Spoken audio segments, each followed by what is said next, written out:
کا مقدر بنے۔ حضرات علماء فرماتے ہیں کہ 3 صفات اگر انسان اپنی زندگی کے اندر پیدا کر لے تو وہ حسن خلق کا حامل مانا جائے گا۔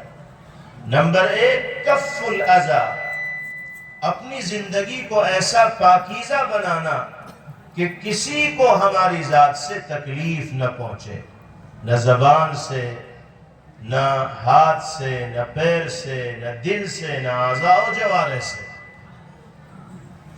اگر حسن خلق کا مظاہرہ کرنا ہے تو پہلی صفت ہے کف الاذی، اپنے آپ کو ایسا بنا لیا جائے کہ کسی کو ہم سے تکلیف نہ پہنچے۔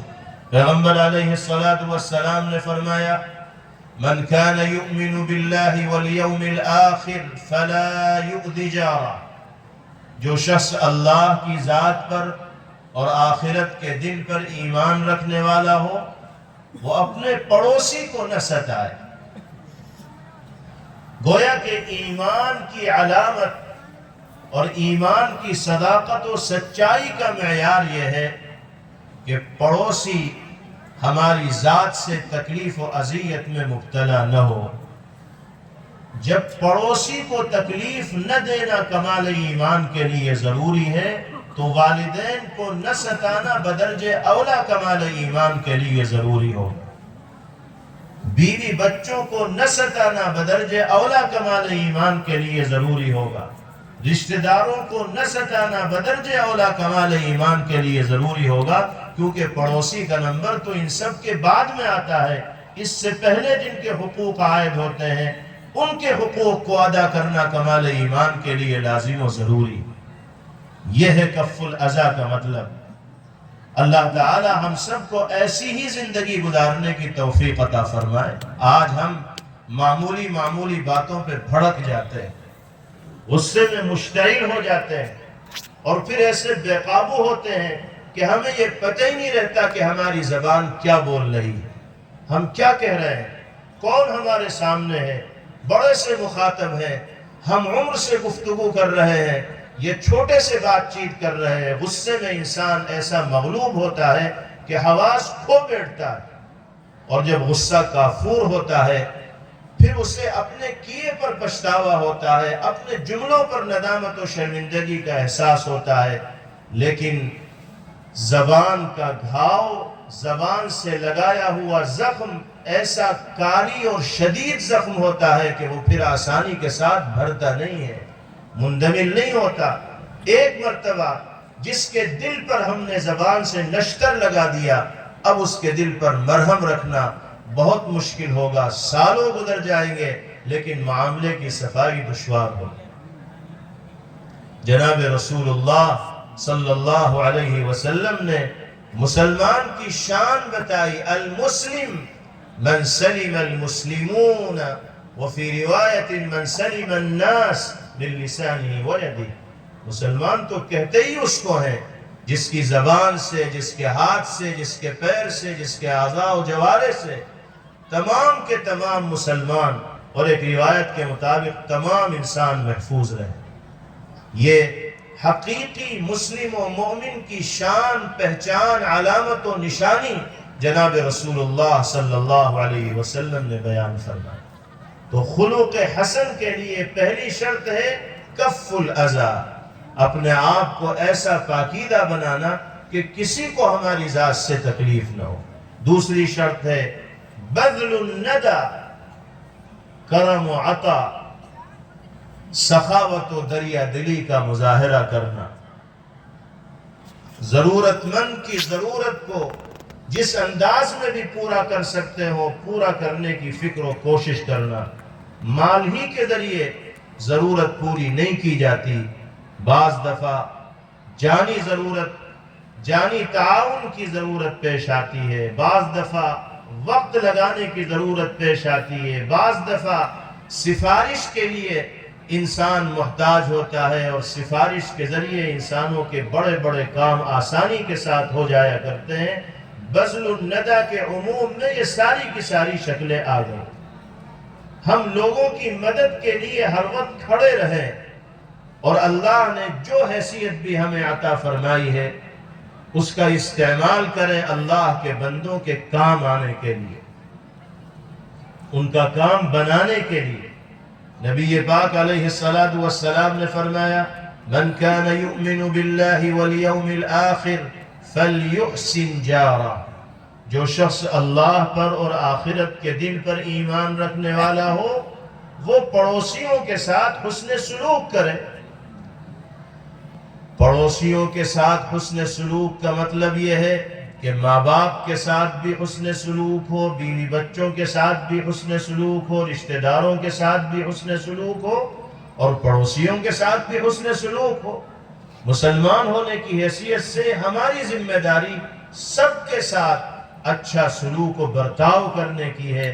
کسی کے سلسلے میں حسد، کینہ، بغض اور کپٹ کا جذبہ ہمیں اپنے دل کے اندر نہ چھپانا چاہیے، بلکہ ہر شخص کے سلسلے میں خیر خواہی کا جذبہ ہمارے اور آپ کے دل کے اندر موجزن ہونا چاہیے۔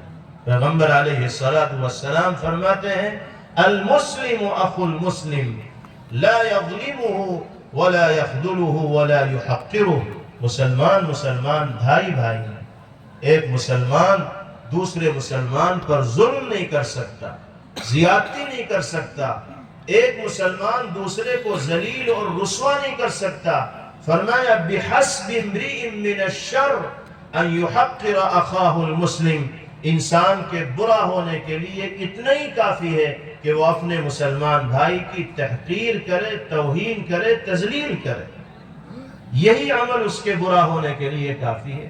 آج ہماری صورتحال یہ ہے کہ ذرا سی کسی سے بات بگڑتی ہے تو چوراہے پر اس کو ننگا کرنے کی فکر میں رہتے ہیں۔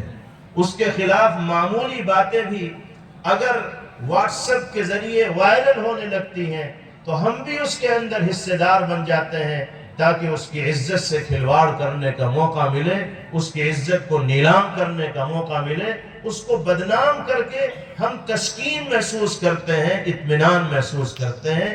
میرے بھائیوں بزرگوں، یہ ایمان والے کی شان ہو ہی نہیں سکتی، یہ ایمان والے کا مزاج نہیں ہو سکتا۔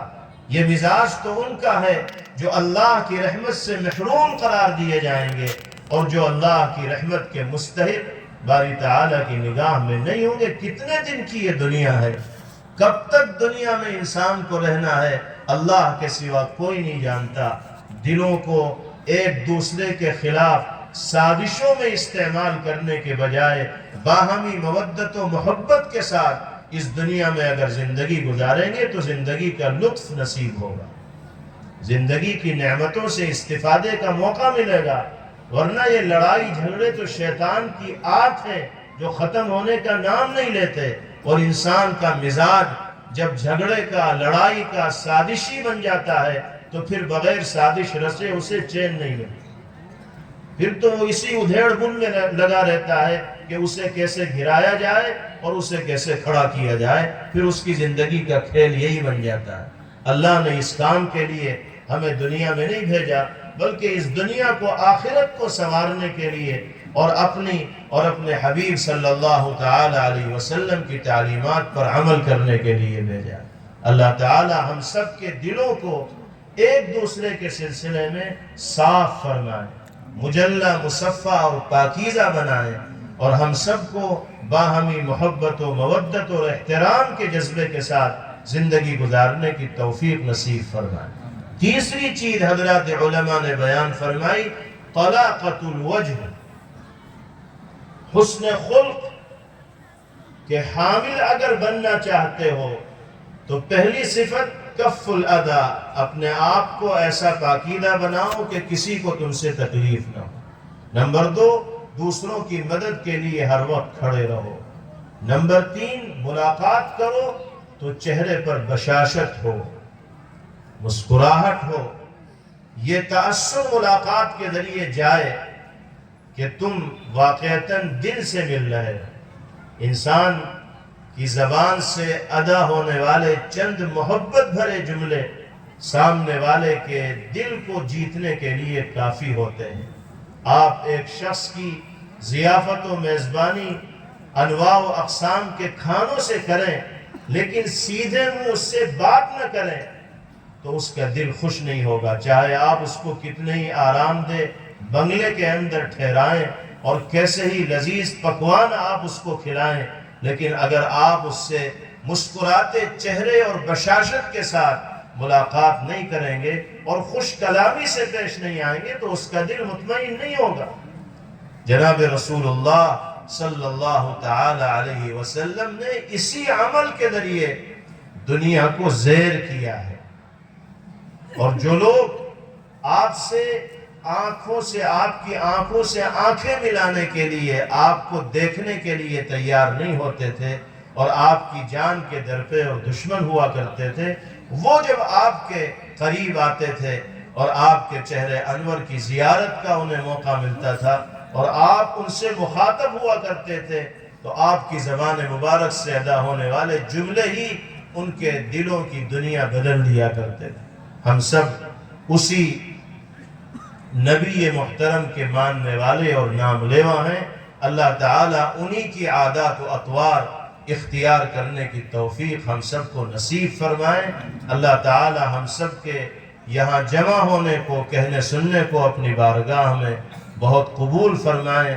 ہم ذمہ داران مدرسے کے ممنون و مشکور ہیں، خاص طور پر اس مدرسے کے روح رواں اور ناظم حضرت مولانا فصیح الزماں قاسمی صاحب دامت برکاتہم، جن کی دعوت پر آپ حضرات کے درمیان حاضری کا اور دین کی نسبت پر گفتگو کرنے کا موقع میسر ہوا۔ اللہ تعالی مولانا کو جزائے خیر مرحمت فرمائیں، ان کے تمام رفقا کو اللہ تعالی جزائے خیر نصیب فرمائیں۔